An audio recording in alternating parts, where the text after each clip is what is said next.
Um, yes, I think uh, since I'm the one who went late in the morning, I don't want to penalize you and take away from your time. So if there are questions, uh, we can, especially questions about the national survey and sampling, I'm seeing in the chat, and we'll try to dig up answers for you there. But any questions about the um, platform?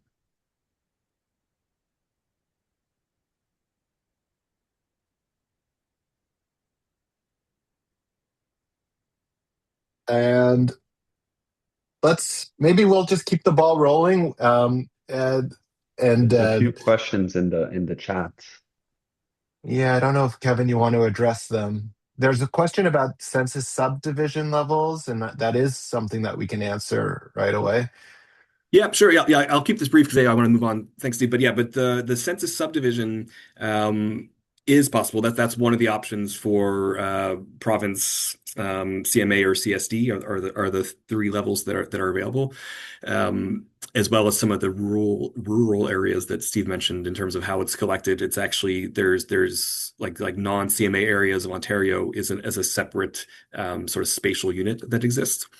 We're not for all of the kind of privacy and other reasons we talked about. Something like a CT level or smaller is very obviously not available. But this does exist at those three sort of census level, as well as people who do have access. That's a question for Steve. But the people who do have access to the actual point level data can do things, but that's a separate set of operations than what you see on the actual platform. And I'll just also jump in and say that it's not every CSD that we have that we can release data for, but the larger CSDs around each of the around each of the largest cities in the country, um, we have enough respondents there to release data at the CSD level. But it's a little bit of a uh, some yes, some no, some had to be grouped together in special ways. And so there is documentation available on our website that gives you a full breakdown of a table of all of the different geographies and the sample size there. And someone from the MJ team will leave a link to that documentation here as well, so that you can have a look and answer those questions. The one about PEI in Charlottetown, you can answer there, and also around York Region, you can have a look at how many samples we have in each of those places. I guess since Sam came on board, so I'll also just quickly introduce Samuel Cohen, from the Curb Cut team, who came in to help us out. Um, uh, and so, guys, Kevin, Samuel, also Max and Dom, the whole team at Curb Cut. It's been a delight working with you all. You did the work very, very quickly. It's an extremely user-friendly product. It's exactly what we asked for, what we discussed, what we talked about, and just MJ couldn't be more thrilled with the product. And we want to thank you very, very much for delivering everything that you promised and more. So super, super happy, and couldn't recommend you more to the community. And also, um, you know, as users of the tool, come, start to dig in, and if you have questions, if you have recommendations, send them our way to MJ, and we're going to be working with CurbCut to help implement future features or options or corrections that need to be made. So thanks everybody. And um, and the link to the tool is now in the chat. So it's just survey.mobilizingjustice.ca. It's live. So we're doing this. Um, Okay. I Thanks, Steve. Yeah, appreciate it. thank, It was a pleasure working on this together. It was really great. Thanks, Thanks a lot. Kevin. Okay, I will turn the mic over now to Howaida Hassan, who, as I said, was the kind of non-academic co-lead of the whole National Survey Working Group and an integral member of the leadership committee here at Mobilizing Justice. And Howaida has agreed to host and help us organize a panel of practitioners thinking about how we can bring this survey data into practice. So, Howaida, I will pass it over to you now. Yeah, perfect. Thanks, Steve. It's my pleasure to be hosting this panel. Steve reminded me that this project has been ongoing for 5 years. I can't believe it's been that long, but it was just an idea, and it's really great to see the work that Kevin's team has done to make this data accessible. So I'm really excited about that. Coming to you today from Edmonton, Treaty 6 territory. Pleased to be joined by 3 panelists today. I'll introduce them now. Stephanie Procyk is the Director of Research and Evaluation at the United Way Greater Toronto. She's an experienced, evidence-driven change maker and strategist who is working for almost 2 decades on systematic change and inclusive social policies. Her work positions the United Way in Toronto as a leading voice in the GTA, translating complex data into practical strategies that inform decision-making across governments, community agencies, and institutions. Lorina Hoxha is a senior project manager in the Strategic Policy and Initiatives Unit of the City of Toronto's Transportation Services Division, where she leads the division's transportation equity portfolio. Her work at the city focuses on research, policy, and product development, strategy, and program evaluation. Her policy and planning work is improving social outcomes for urban infrastructure and service planning, and is informed by her background in the social sciences. And finally, Arun Bhowmick, my colleague here at the City of Edmonton, is a seasoned leader with 20 years of experience in strategic and operational planning, infrastructure prioritization, and change management, currently serving as the General Supervisor of Urban Systems Assessment for the City of Edmonton in the Urban Planning and Economy Department. His work blends advanced data analytics with growth management, infrastructure investment, affordability, equity, and climate accountability. So welcome to you all. Okay. I'm going to open the panel with sort of a broad discussion. As we know, the tool is now available publicly, so we're all at sort of different stages of exploring, understanding what the national survey data offers us. Could each of you briefly describe where your organization's currently at, and how you're using the data, how you hope to use the data? And maybe, Stephanie, I'll start with you. Sure. Thanks, Howaida. Really appreciate this opportunity to participate in this panel today. Many of you probably know my predecessor, Isabel Cascante, who did a lot of work with mobilizing justice. So in terms of how United Way Greater Toronto is using this data right now, we're kind of in the space of exploring how we'll do that. So as an organization, we're always kind of looking for opportunities to access evidence on how low-income people are experiencing big trends that are impacting their ability to live good lives and to access opportunity. Part of that for us is about accessing community services in neighborhoods. So the data is very relevant to us, not just for the City of Toronto, but also for Peel and York regions, because United Way Greater Toronto works in these 3 areas. And it affords us the opportunity to start looking at these issues from a more regional lens. So in 2024, we published a report called Essential Spaces, which looked at the locations of community services across the GTA. And we're currently working on some research that continues this work and is exploring how we might better plan for community services and human services across our region. And part of that is about how people are actually physically accessing these services. How long does it take people to get to a particular community hub or, a particular type of social service? What does access really mean? And that really relates to what kind of transport options are available to them. We also, as an organization, focus on neighborhoods work throughout the GTA and look at what the different kind of investments in transport are going to be, and plan our neighborhoods work based on that. So we're looking at how we might be able to utilize this data to help us in all of those kind of facets and think through how this kind of connects to some of those root causes of poverty. Yeah, that's great. And I think that's why I think the data set is so valuable. It can be used by municipal, all levels of government, really, as well as nonprofits. Lorina and Arun, with the municipal lens that you bring, can you speak to how you've been exploring the data, what you're finding, how you plan to use it? We should Yeah, go for it. Should I go Okay. first? Lorina, you want to go first or? Sure. Okay. We recently used the data in report we completed. It's called the Transportation Equity Baselining Report.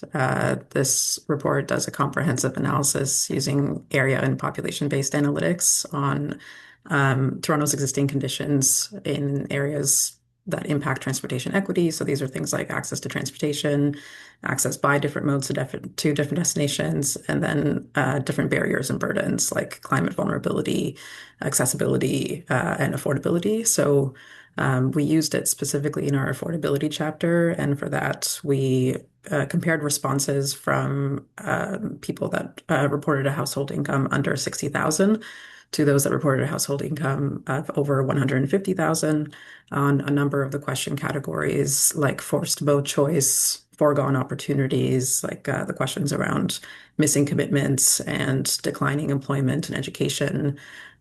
We also looked at perception of walking and how that compared across the income levels and access to destinations with the transport options available.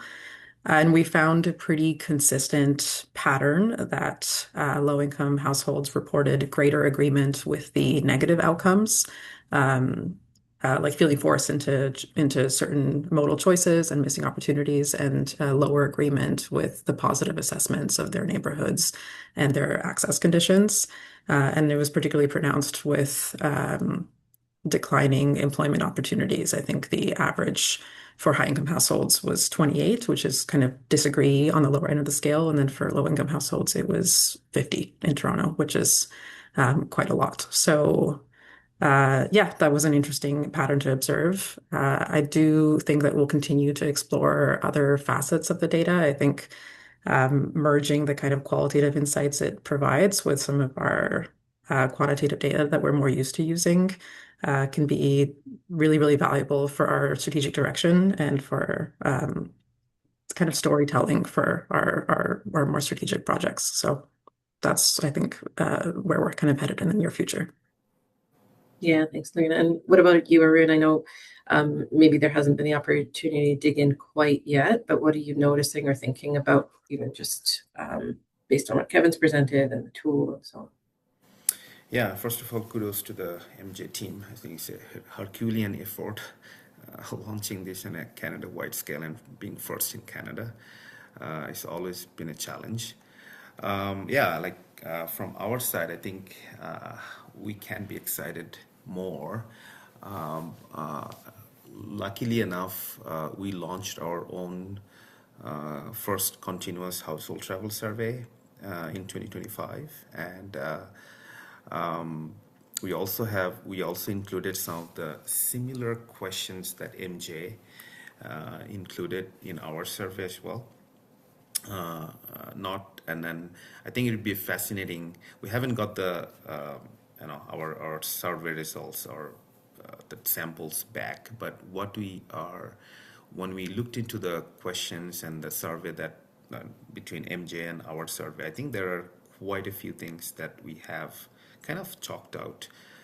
Sort of, first of all, comparing at the very local scale, while you're looking around cross jurisdiction, cross geography, but from our side, I think it would be immensely helpful profiling those marginalized communities and what you observe from MJ versus what you have been getting from our own survey, and what it really coming out more is we can also have the sample what people are actually doing. It's not just a perception, so you can really link between what been perceived versus what people are doing, and few other things that on the go from our side which could be really helpful to connect with the MJ.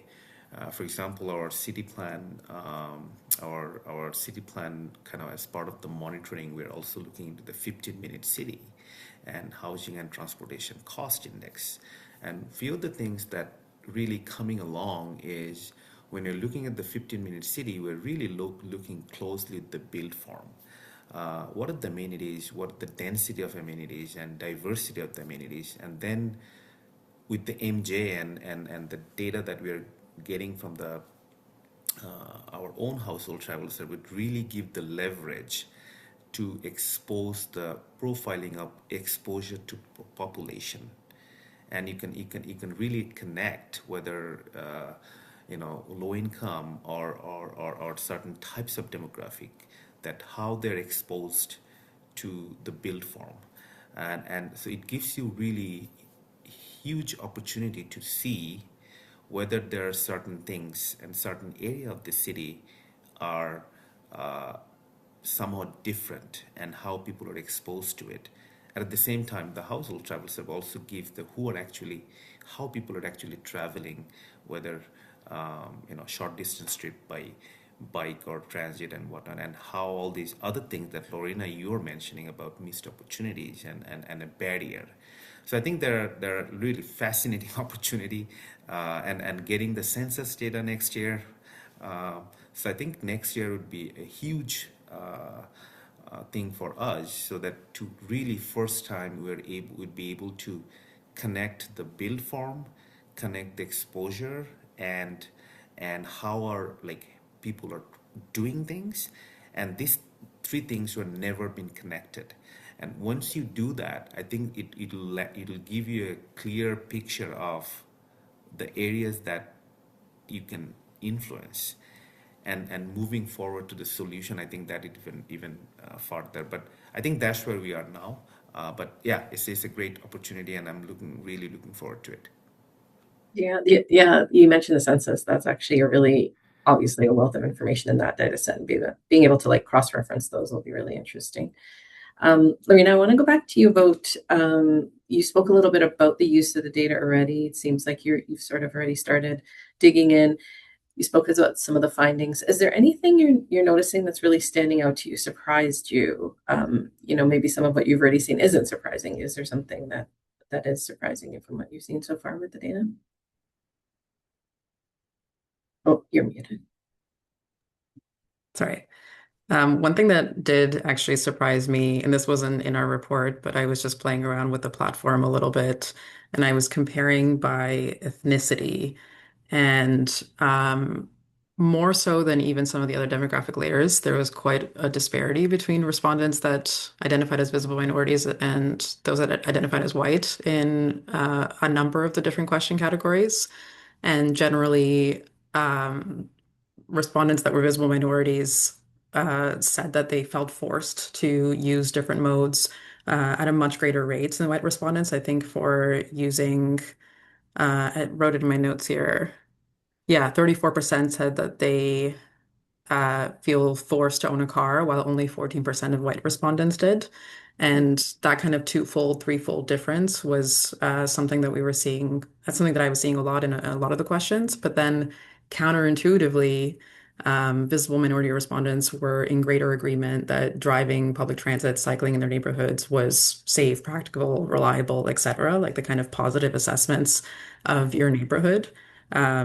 And so it just really got me thinking about these perception-based questions and how much they're informed by people's subjective experiences, and how that shapes their expectations and how they evaluate their conditions, and just how we kind of work with that information.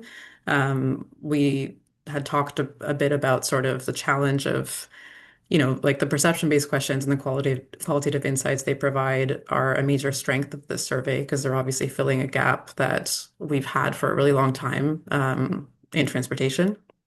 But at the same time, it's also what makes it harder to translate them into metrics that are more favored by decision makers, which are just more objective and measurable.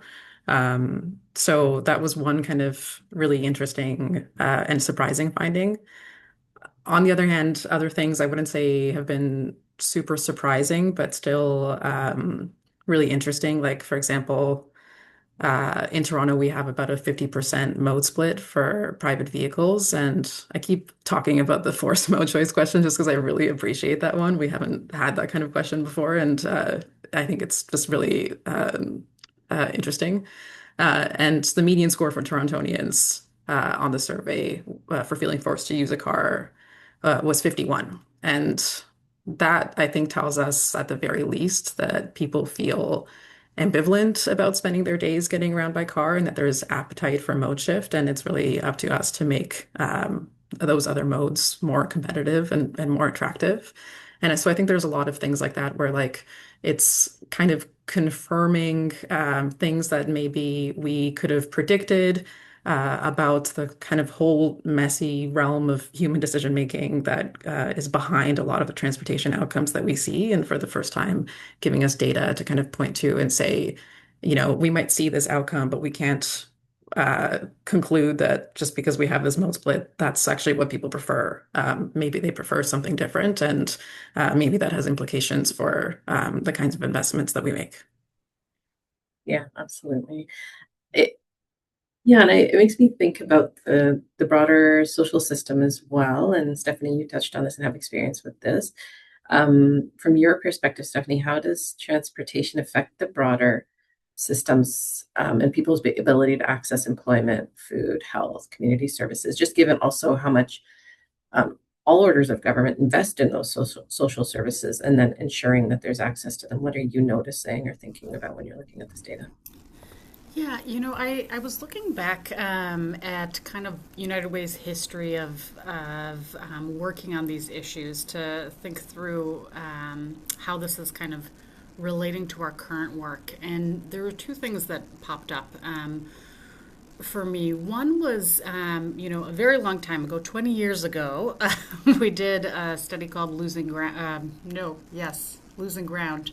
On kind of access to services across Toronto at the time. And the reflection was that, you know, things like transit weren't very accessible in that kind of inner suburbs area, and same with community services. And so that really changed the way we did our work and, you know, started to shift more of the work to the quote unquote inner suburbs of Toronto. You know, so I think that's really been a key connection is like the access to services, access to employment and opportunity, and where people live are very linked, but often I think not recognized very broadly outside of these circles as how much they're linked.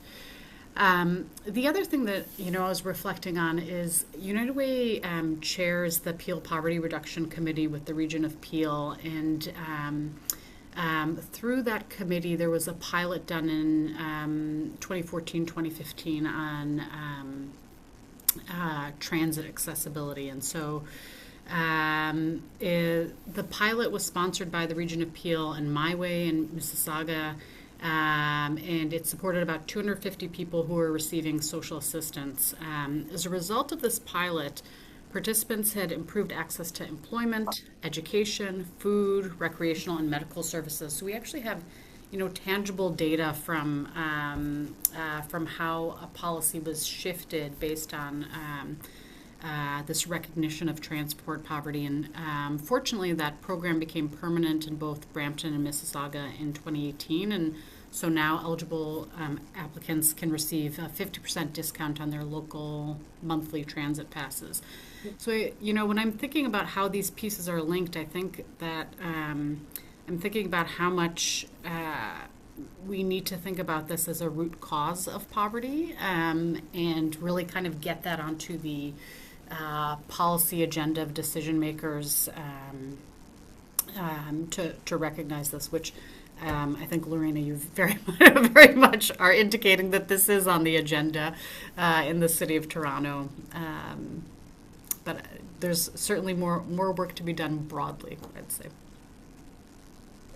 Yeah, that's my next question exactly, is like leading into how do we turn what we're learning through the data, what we know through our own professional work, into policy decision making. So, you know, Lorina and Arun maybe jump in here, but like, how do you make that transportation equity relevant in today's policy environment where maybe we're seeing less of a focus on woke subjects related to equity or climate or that kind of thing? How do we get this on the radar? Maybe Lorina, I'll start with you and then go to Arun.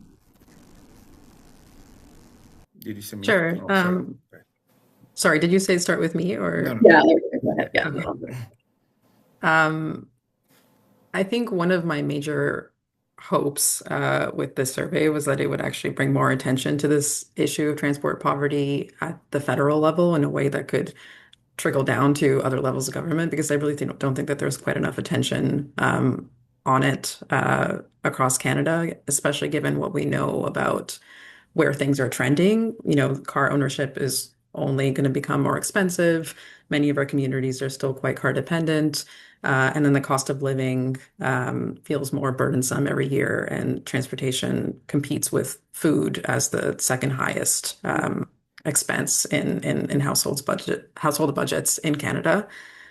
So, I mean, you mentioned that there's less of a focus on these kind of justice-oriented questions. There is still a huge focus on the cost of living crisis, and I think that's one area where this particular policy issue can still, be a priority, where there's a strong case for it to be a priority. Um, and I really hope that we kind of follow other jurisdictions in the UK and Europe, especially in getting more serious about defining transport poverty in the way that we already, define shelter cost burdens, and we have our core housing need indicators, so that we can develop more dedicated policy instruments to actually address it. And it's not. There is awareness of this issue at the municipal level, and we are certainly doing what we can to raise the profile of transport poverty, within Toronto. But I think we really need that federal level leadership to provide that kind of mandate to do something that's a bit more dedicated, because I think there's so much opportunity in urban centers to alleviate transport poverty, especially in delivering different modal options. And I find that when we implement active transport infrastructure or improve our transit services, we talk about affordability as this kind of co-benefit, or like a nice to have. It's there, we acknowledge it. We know it's important for a range of, social justice reasons. But it still feels like it's not quite at the center of focus. And I don't think that that really reflects the gravity of the issue. And maybe part of that is because a lot of what can be done on affordability is kind of beyond municipal jurisdiction. But I think there's still a ton, again, especially in terms of providing modal alternatives that municipalities have the most kind of leverage on. And I would love for there to be a more dedicated municipal agenda on that, that's kind of prompted by more federal level leadership. Mm-hmm. Arun, did you want to jump in on that one?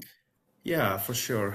I think this data set, literally, when you're having this much of a focus of people-centric, and addressing and talking about the transport poverty, but also, I think we should take this in one more step in terms of, okay, certain things that probably is not surprising, or most of the things is not surprising, but then when you take to that local level, how, and you make on policy and whatnot, but how you can really make something as a municipality or in support of provincial or federal government can make something meaningful work. For example, if I think about from our own transit ETS, Edmonton Transit, oftentimes when you look into the ridership, our commuting and post-secondary students is our biggest market share. And these are the folks like really contribute most of the ridership. And then transit is always a subsidized service. Now, if you're talking about, providing accessibility and making transit available for certain types of people where really they're transport poor, then how, from an ETS point of view or transit agency point of view, what does it mean in terms of your routing plan or your service hour that you're going to dedicate? What does it really mean in terms of your economic or financial impact, and where are you going to offset and how? So I think unless you really connect that part, you could only reach as far as you go with the data and showing the problem. But in order to solve the problem, I think you need to bring that piece as well, otherwise you'll just very close to the finish line, but it's not quite there yet. Mhm. And I remember during my stay in Montreal years ago, if I get the monthly pass from the transit pass, I could get like 20 or 30% discount if I rent a car. So I think that kind of things that you have to, because in North America, the way we fund transport is way different than Europe. So I often struggle when we often like draw conclusion or comparison with Copenhagen or things like where people like 40% bike share for commuting, and it just like we take driving as almost our right. So how much way you fund transit versus road and how much social subsidy, I think you also need to bring that conversation in line with the data that you're collecting with the transport poverty and whatnot. And if you can mesh these two, and then you can have a meaningful solutions to address that. Otherwise, I think it's always a gap. Yeah. Like I'm hearing you say, basically, we have to operationalize what we know, we have to make Yeah, it I mean, make sense within the systems that we have. Yeah. Stephanie, I'm interested to hear from your perspective, like outside of that realm of being the policy maker, what's your perspective on nonprofits or other actors in the social sphere influencing policy and decision making? Yeah, I think, as I was hearing you talk about Arun, that kind of the additional sort of data and context we need, I was thinking about how the nonprofit sector, I think, holds this really interesting space where, on one hand, we have to be able to talk about the big picture economic and social trends to be able to connect into the language of government. But when we're doing our job really well, I think that we also need to connect into the language of people and be able to connect this entire narrative with what that actually means for individuals on the ground, and what it means when you miss an appointment, or what it means when you can't get to your job, and being able to tell that story kind of holistically and work across sectors to do that, I think is really the key to being able to move this conversation forward. Right now, I've been thinking a lot about how we are talking about economic development especially at the federal government perspective. Like, we are only talking about investing in infrastructure, housing, the economy. Like, those are the big trends. But the story of people, and especially low-income people in this entire narrative, is really being swept to the side. Like, that is not a conversation that is broadly being had. And I think all of us have the opportunity to connect those two narratives together and talk about how the strength of Canada overall right now is really predicated on the strength of our investments in communities who are experiencing the most barriers, and that we need to create really strong policies and investments around these communities and supporting these communities if we want economic development for the full country. Those aren't two different stories.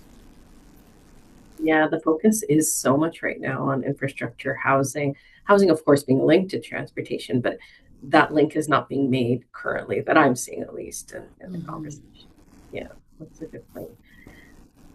Arun, just going back to you for a minute around, we know these transportation barriers exist. We've been talking about those. The question becomes, what happens next? How do we move from identifying the problem to implementing it? I think you touched on it a little bit. Could you speak a little bit more to maybe some of the work you do, how this data feeds into the work you do and helps to inform and the implementation and operationalization a little bit more? Yeah, sure. So there are a few things, and I don't even know how far we could go with the solution, to be honest. But I think what excites me most is, and again, you are part of that thing. Now that we have included some of these questions as part of our own household travel survey, which was not kind of the thinking, 10 years ago when we did our last survey. So I think things are moving in a positive direction. Now, but the real thing, and again, touching that point that Lorina, you mentioned about that very subjective scaling between 0 to 100. And I think what gives us this, including this question to the survey, what gives this opportunity is how, and maybe this is a wider research question. I'll pass it to some for your researcher. That how did you link with this subjective scaling to actually what people are doing and validate? And once you do that, I think then you can have that conversation of what really mean in terms of what barrier was, or and even also we are connecting the housing and transportation cost together. And then you are talking about your build form, because to me also I struggle sometimes, like missed employment, and what as a city you can do to make sure that everybody can reach their work with the preferred mode of choice of mode. I mean, I think that also there's some vagueness. So, but you have to start from vagueness to maybe you need to look into the mixture of land use or mixture of opportunities in terms of and people who are living and where and what. I think once you data itself, the starting point is great, but once you get to that level of detail, and that's where I think I'm more excited even.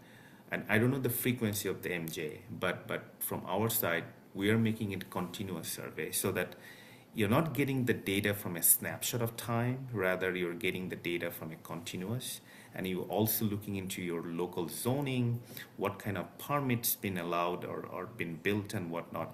And then you're continuously going back to your transit coverage or that kind of stuff. And as you're doing more regularly, then you can connect that in terms of your annual budget of whether you have really any option to allow or shift some service hours to some areas that really need.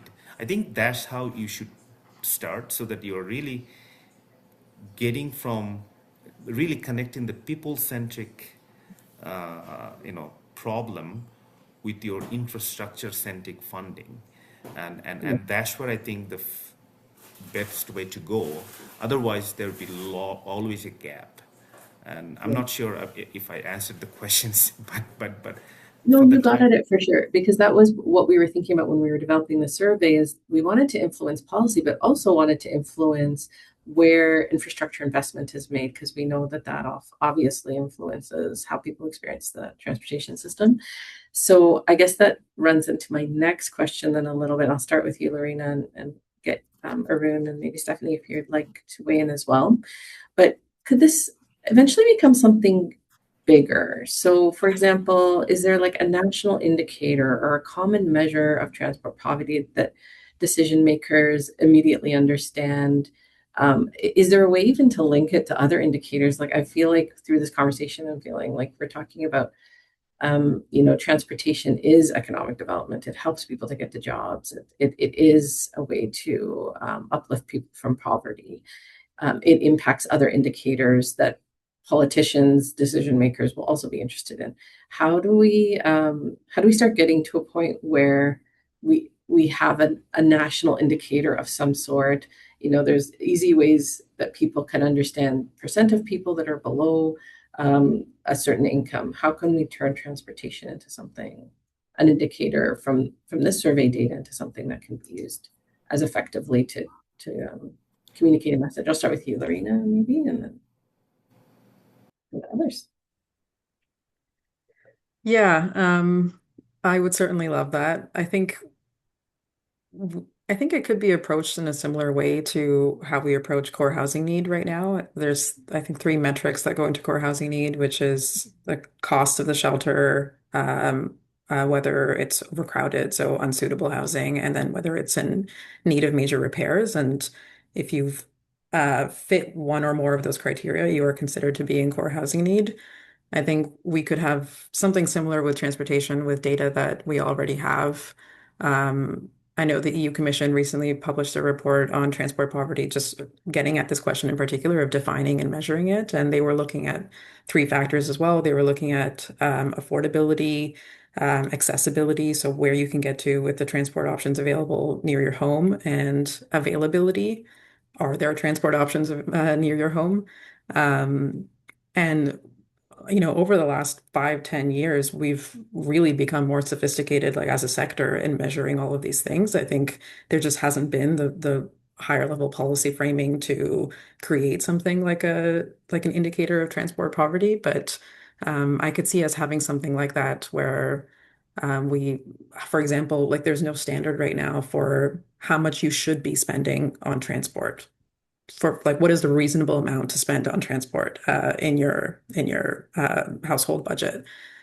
We can look at some precedents, like in the EU, they're looking at 6%. In the US, there's no standard there either, but we see some studies that have sort of combined housing and transit, housing 30%, transit 15%. In the US, of course, they've really normalized really high spending on transportation because of cars being so dominant.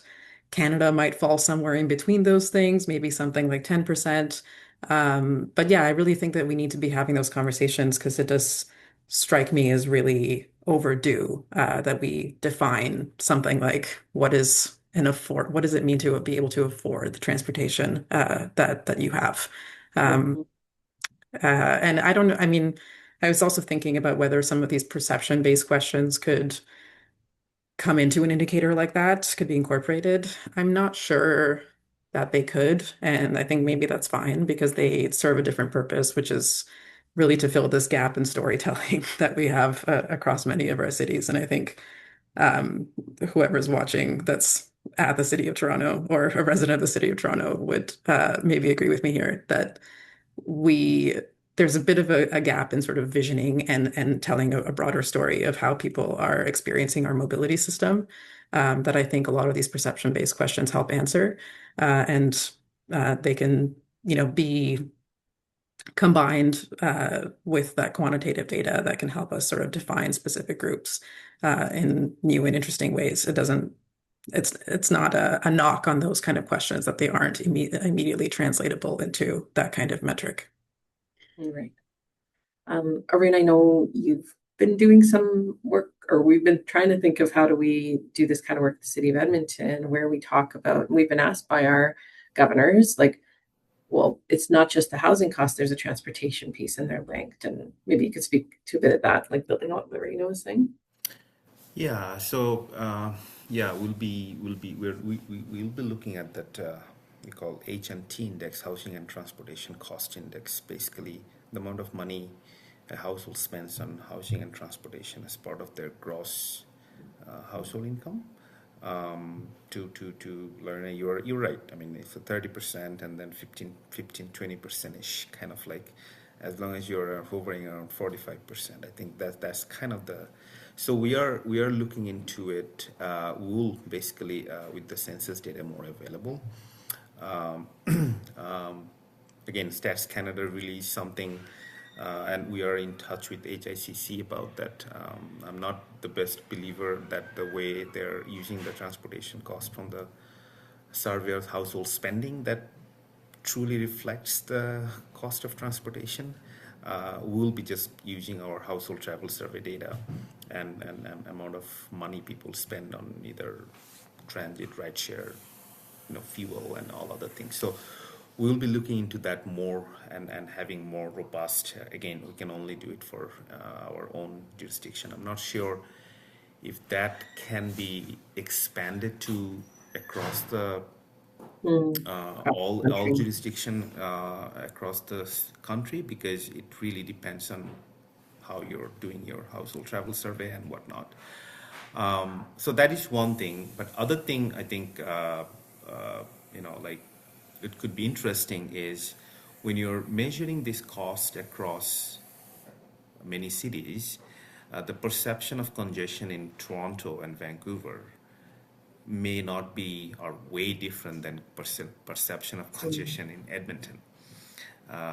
Maybe you you think about a preferred mode to access your work or school just because the way your transport network is being used by others.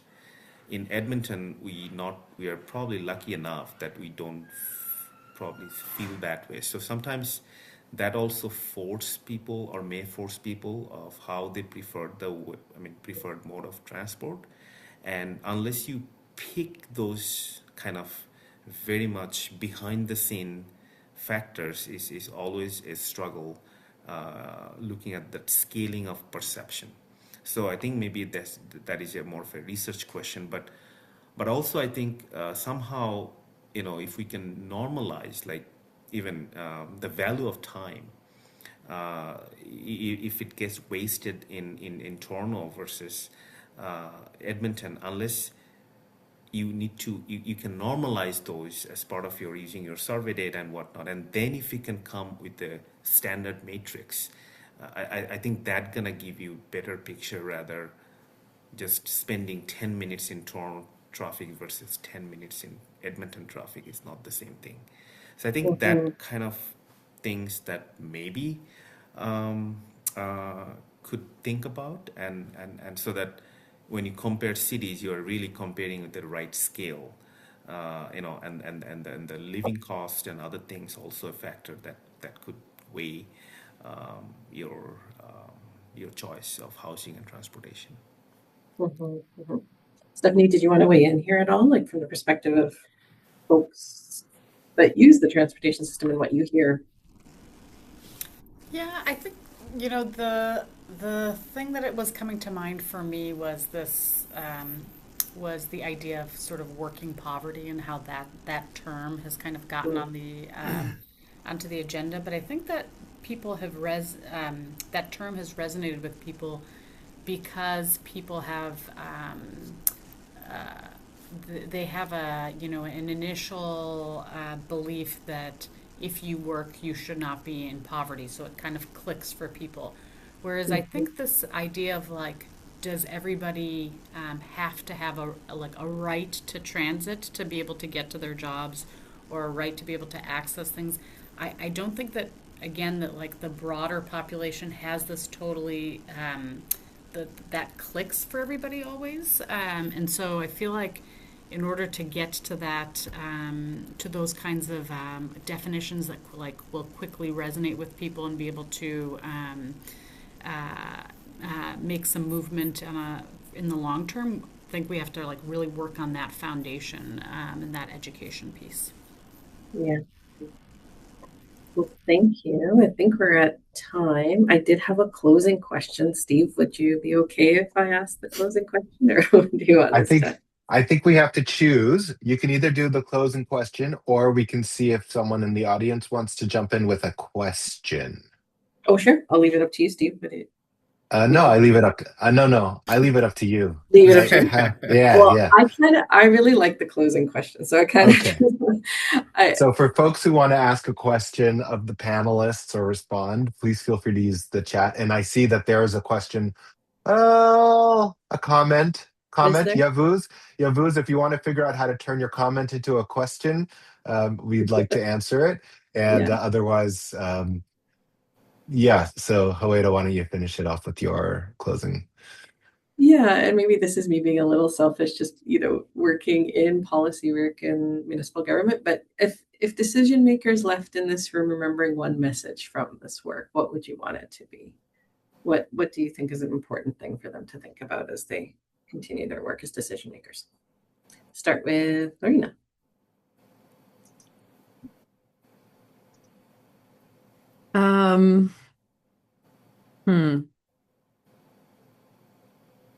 I think maybe just something that I kind of referenced earlier, that there's so much complicated and messy decision making that is behind why people choose to get around in certain ways, or why they do get around in certain ways. And that has largely been a mystery to us, and that this survey enables us to kind of pick at that in a way that we haven't before. And there's a lot of possibility there. Yeah. Arun. I would say, if you're a true believer of, you know, informed decision making based on data, that here is the data. So take it and think it, and how it could influence the decision. So Be a true technocrat. Yeah. And Stephanie to close. I would say that I think initiatives like Mobilizing Justice that like genuinely are bringing together different sectors, academics, and like decision makers in municipalities, like the three of you, you know, and the nonprofit sector and others together to do this work are really key to being able to unpack this, unpack the challenges, and have, you know, really solid, sustainable solutions. Do we have time? Was there a question in the chat, Steve? There's some comments and some questions, but I think that they could be handled offline, actually. Okay. Howaida, do you want to answer your own question to close us off then? What do you hope? Yes, I hope that, so I've worked like in municipal government for like over 20 years, and this is truly the first time I've seen where we are trying to integrate equity and understanding people's perspectives on transportation, especially those who are typically marginalized and we don't hear their voice, truly integrated into decision making. So that's what I hope, is that we, and I love that Edmonton has started by starting to include perception questions, equity perception questions in our survey. So that's my hope, is that we continue on this path, that we don't just see it as a trend of like, oh, it's really neat to hear from like equity deserving groups, or it's just like some kind of code. Like, I actually want to see it make a difference and be enduring as part of the practice of transportation planning. Yeah, I think that's so right. And I will add to say, you know, look, we had this amazing opportunity to collect this massive survey and have some impact and tell stories and dig into research, and you know, and to really demonstrate the importance of understanding people's problems in the transportation system and the benefits of solving those problems, right? Both to those people, but also to government and society and the taxpayer and economic development. You know, there's so many benefits that come from addressing these problems. But I would say that the survey is not going to do that, right? The survey is used as an instrument that allows us to make a case for the importance of all of that today, right? And make a strong and compelling case. And I think the extent that we can figure out from the survey which are the strongest questions to carry forward, which, you know, how do we incorporate these into our huge regional household travel surveys, right? So that we can bring these interesting questions more into the domain of practice and traditional transportation planning practice, right? I think that's where the challenge lies. So we need all of you to advocate for the expansion. I mean, no one wants to expand a household travel survey, but if we are going to do it, if we could figure out which 3 questions formulate an index of transport poverty, you know, and get those onto every household travel survey in the country, I think we could make a real shift in actually then planning towards the more localized problems in each municipality, right? And each region. So those are my closing thoughts. And finally, to close, I just want to say thank you so much to the 4 of you for participating in the panel. We look forward to supporting your use of the data and working with you in all ways possible. And it's time for lunch. So let's have a little break, and we are going to pick this back up at 1:20 as we go into our afternoon sessions of research talks. And for the panelists, please go look through the chat, see if you can respond to any of the questions or comments that came up. But otherwise, we will see you in about half an hour. Take care. Thank you.